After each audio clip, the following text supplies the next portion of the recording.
Vice President Kamala Harris has tested positive for COVID-19. Cole Higgins reports on whether her being infected poses any threat to President Biden's health. After returning from a week-long trip to California Monday night, Vice President Kamala Harris tested positive for COVID-19 upon arriving at the White House Tuesday morning to receive a scheduled intelligence briefing at 10:15 a.m. Harris later tweeting, "I have no symptoms and I will continue to isolate and follow CDC guidelines. I'm grateful to be both vaccinated and boosted." Is it possible that there might be any updates to protocols, COVID protocols, within the White House in light of Vice President Harris testing positive for COVID? I would not expect that, no. The vice president's press secretary saying in a statement that Harris will isolate and continue to work from the vice president's residence. She has not been a close contact to the president or first lady. An official says Harris last saw President Biden at the White House Easter egg roll on April 18th. Despite this, reporters pressed the White House on the potential for President Biden catching COVID. Is it just a matter of time that the president could get COVID? I wouldn't say it's just a matter of time, but of course it is possible that the president, like any other American, could get COVID. The bottom line is he is vaccinated and boosted. He is very well protected.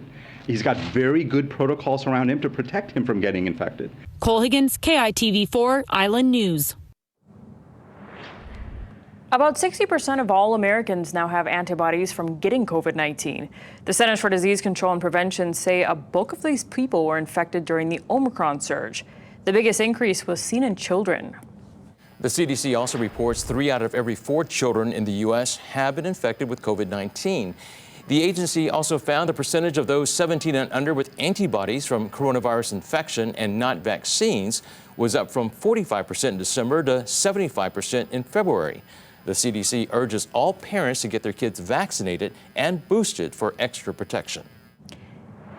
And with the increase in cases in children, PFIZER says it submitted its emergency use application to the Food and Drug Administration for a booster for kids ages 5 through 11.